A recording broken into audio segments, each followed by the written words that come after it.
नमस्कार, मी डॉक्टर सागरकर. आज 10 लोकांची जर सोनोग्राफी केली, त्यात कमीत कमी 5 ते 6 लोकांना ह्या सोनोग्राफीमध्ये फॅटी लिव्हर असे चेंजेस दिसतात.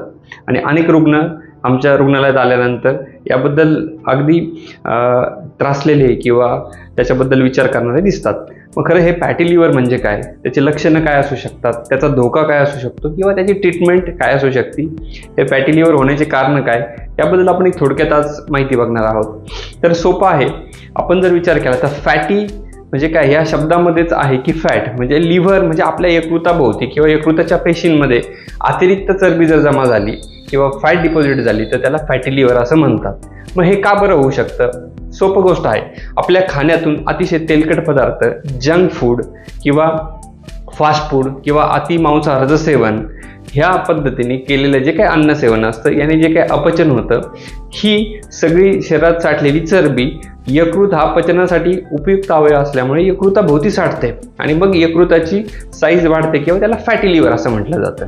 मग याची लक्षणं काय काय आहे? साधारणतः यकृत हे उजव्या बाजूला असल्यामुळे उजव्या बाजूला छातीमध्ये जड पडणं, त्याला वेदना होणं, चालताना दम लागणं, पचन न होणं, पोटात गॅसेस होणं, अतिरिक्त ॲसिडचा त्रास होणं, हे थोडक्यात फॅटी लिव्हरचे काय लक्षणं असू शकतात.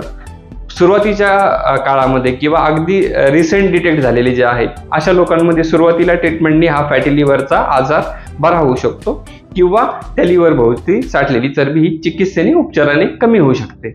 परंतु हा जसा जसा जुना होतो तसं तसं ते लिव्हरला डॅमेज करू लागतं किंवा यकृताला त्याच्यातून धोका निर्माण होऊन काविळीसारखे गंभीर आजार होऊ शकतात. म्हणून ह्या फॅटी लिव्हरकडे अगदी थोडक्यात आणि लवकर जर आपण काळजी घेतली तर फॅटी लिव्हरपासून आपली मुक्तता होऊ शकते. मग याचे उपाय काय आहे तर थोडक्यात सांगतो की रोज किमान आपल्याला 30 मिनिटे व्यायाम करायचा आहे. या व्यायामामध्ये चालणे, सूर्यनमस्कार, योगासनं, प्राणायाम, कपालभाती हा तर आपल्याला मॅन्डेटरी म्हणजे करावायचाच असा व्यायाम आहे.